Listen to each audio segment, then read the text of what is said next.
Hello everyone, this is our lecture number 20.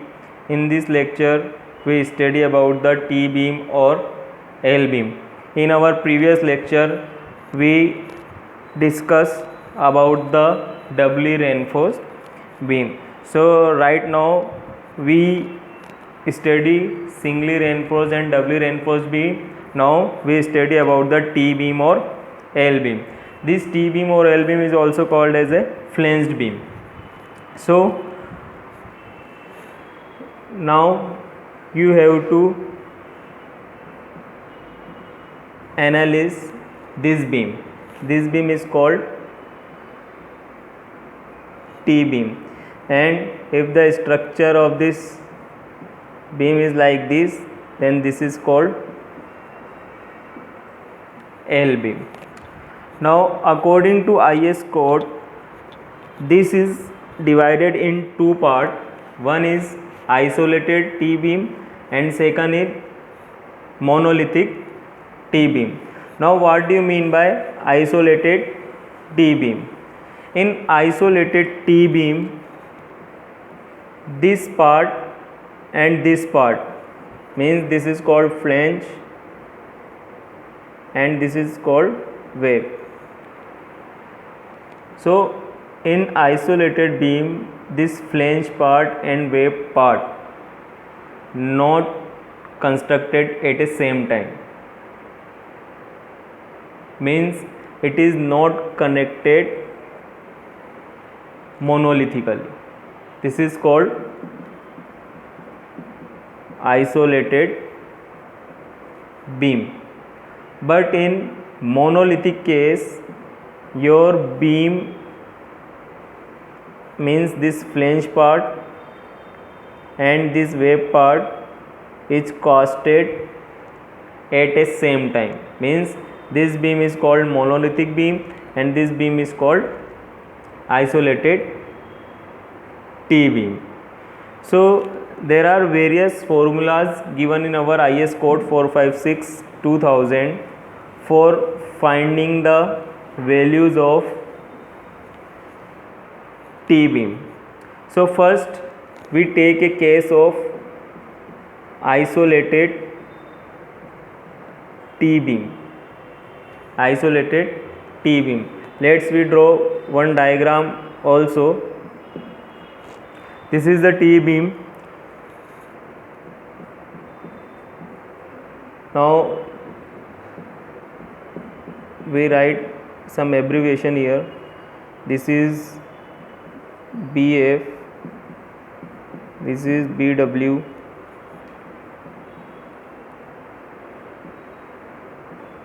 this is effective depth. Okay, and this is, if you not remember, then this is called flange and this is called wave. So in our IS code 456, we have given formula for finding the effective flange. Why we find the effective flange? Because in isolated case, width of the flange is fixed. Width of the flange is fixed, means you say this part is up to this only in isolated case, but in monolithic this may be continuous.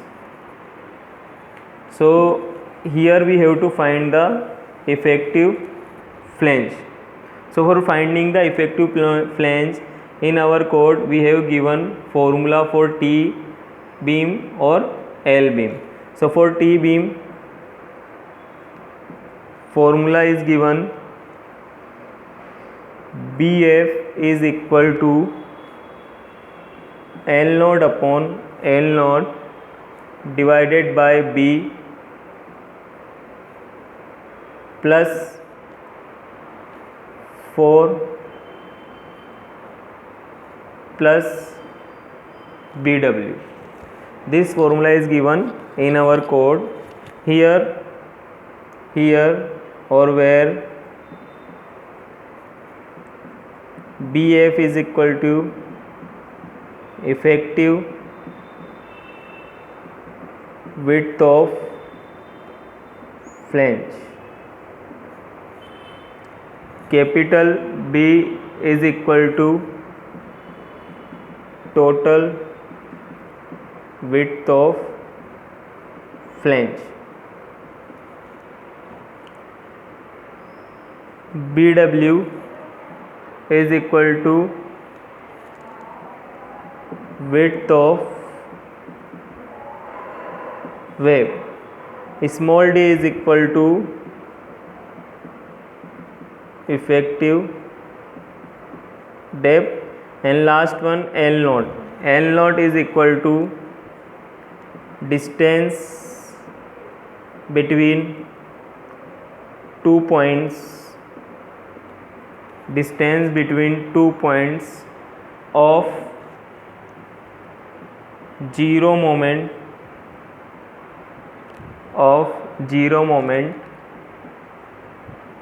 in the beam.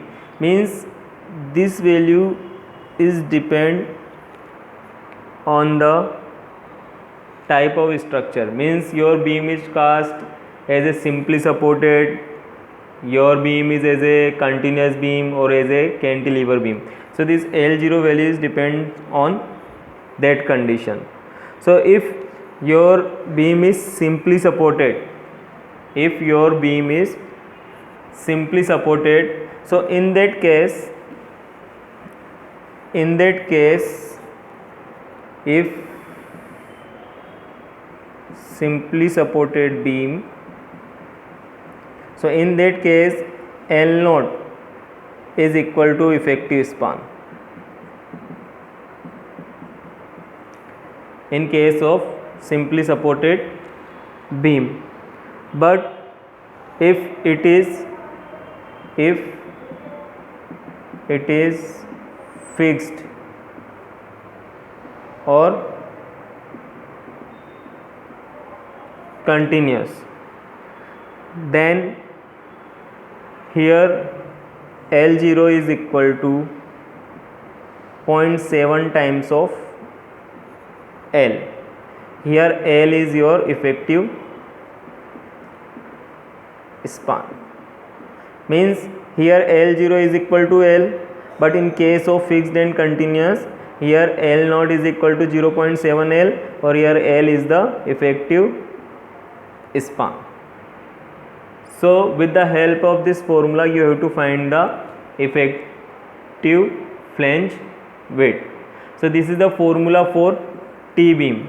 Same we have given formula for L beam also. So here we write the formula for L beam. Only little difference in that formula is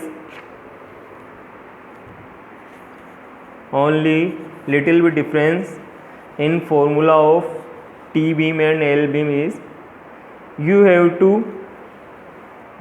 to multiply only 0.5 here. You have to multiply only 0.5 here, and this formula changes to L beam, and remaining thing is same as T beam. So these are the formula given for a isolated T beam or L beam. Now we talk about monolithic case. In monolithic case, slab and beam both cast at a same time. So for that case, if we have to find the effective width of flange for T beam, this is monolithic case.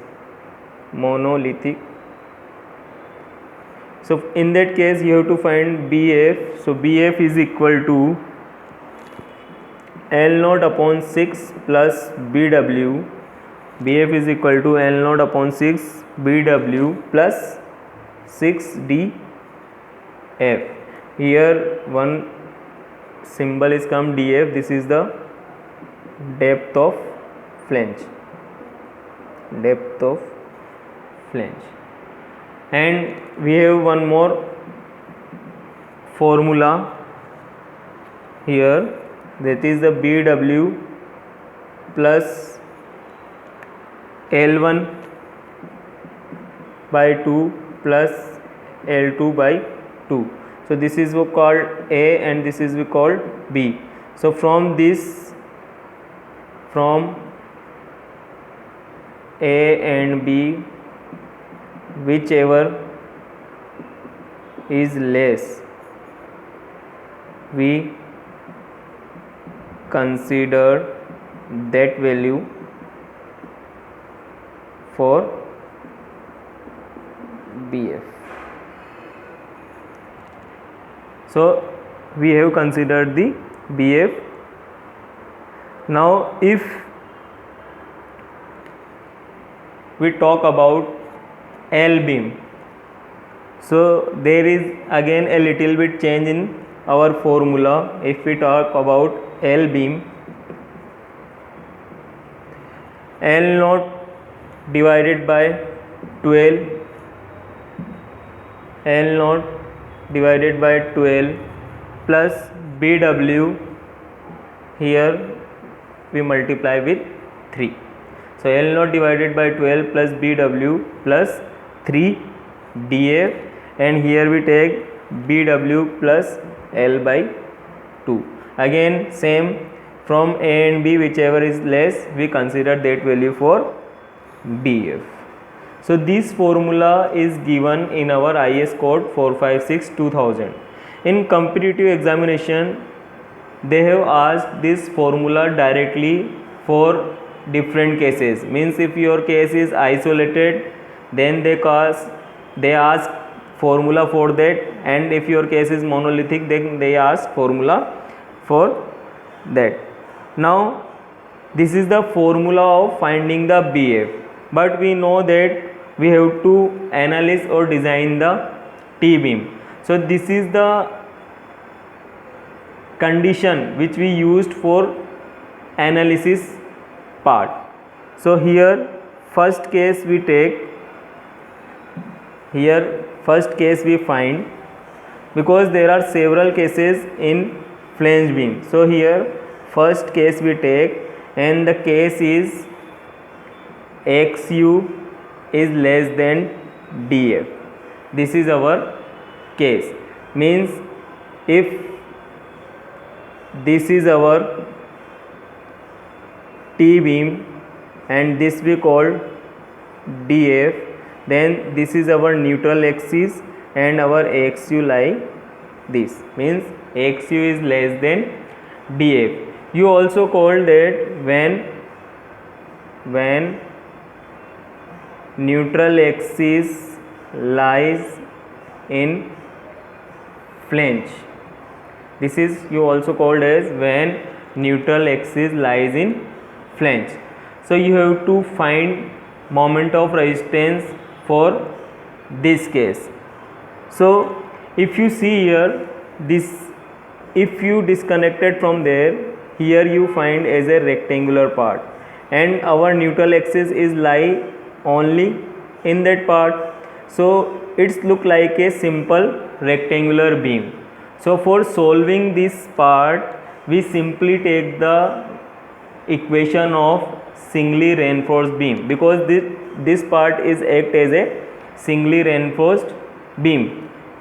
If you remember, this is our beam, here we provide reinforcement, and this beam we call as a singly reinforced beam. So same part we have, here we provide reinforcement and our axis lies in that portions only, so this is act as a singly reinforced beam. So here we use same equation as we used in our singly reinforced beam case.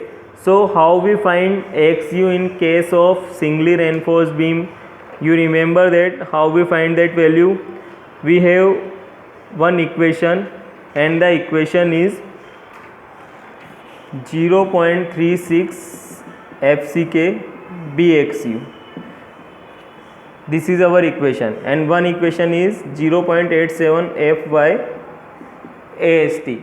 So this is the equation of singly reinforced beam case, but here we have T beam and with here we used BF, not B. So there is some little bit difference in our formula. So formula is 0.36 FCK BF, 0.36 FCK BF XU is equal to 0.87 FY AST. This is our formula. So you have to find XU, because you have to first check this condition, XU is less than DF or greater than DF. So here we check. So here we got 0.87 FY AST divided by 0.36 FCK BF. If your XU is value is less than DF, then you have to find moment of resistance with the help of this formula. That formula is 0.36 FCK BF XU D minus 0.42 XU. This is compression side, and for tension side MR is equal to 0.87 FY AST D minus 0.42 XU. But if your value of XU is greater than DF, then you have to take different case for that. So today's lecture is considered only this case, XU is less than DF. If you get XU is less than DF, so this is the equation for finding the moment of resistance of that beam, means T beam or flange beam. So guys, today's lecture is over. We meet with our new lecture. In this case, in this lecture we discuss about the second case of this flanged beam. So today's lecture is over. Thank you guys.